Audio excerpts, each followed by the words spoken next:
Les résultats encourageants de la lutte contre le décrochage scolaire. La ministre de l'Éducation a présenté ce matin de bons résultats avec une baisse de 20% depuis 2012. Selon Najat Vallaud-Belkacem, 98 000 élèves quitteront le système scolaire sans diplôme ni qualification en 2016. Ils étaient près de 140 000 il y a 4 ans. Et la lutte contre le décrochage scolaire est donc devenue un enjeu national. Les initiatives se multiplient. 2 anciens militaires ont créé Cap Jeunesse, qui met en valeur des programmes originaux, comme par exemple conditionner une séance de sport-plaisir au travail scolaire. Eh bien, ça marche. Reportage sur la Dardelin, Diane Douzillet et Jérémy Moreau.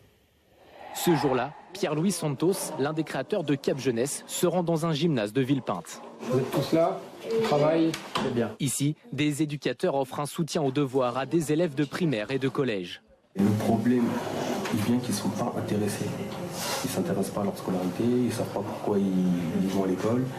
Et donc il faut leur expliquer un peu tout ça. Il y a 1 an, cette association a eu une idée pour motiver ces jeunes. Ils pourront faire du sport à une seule condition, être sérieux à l'école.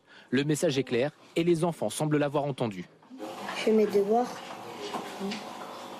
Et après le sport. L'école, c'est plus important que le sport. Le sport en guise de bon point, c'est justement ce genre d'initiative originale que veut promouvoir Cap Jeunesse. C'est quelque part un exemple de ce qu'il faut faire sans intellectualiser les problèmes. Simplement on les pose, Kevin les a posés, il a dit il faut les aider, donc je les aide. Fin de la réflexion, début de l'action. Retrouver le goût du travail grâce au sport, une méthode qui porte ses fruits. D'après les éducateurs, les résultats scolaires s'améliorent chaque trimestre. Égard à ceux qui ne sont pas sérieux, comme Chemseddine. Ce passionné de sport de combat a été privé de compétition l'an passé, à cause de bulletins décevants. Cette année, il a promis de changer son attitude. Cette année-là, je vais tout faire pour aller jusqu'à la fin du tournoi. Déjà aller à l'école sérieusement. Cap Jeunesse regroupe une quinzaine d'associations comme celle-ci, principalement dans 5 grandes villes de France. Le collectif les fédère et médiatise leurs actions dans un seul but, que la lutte contre le décrochage scolaire devienne une priorité aussi importante que celle contre le chômage.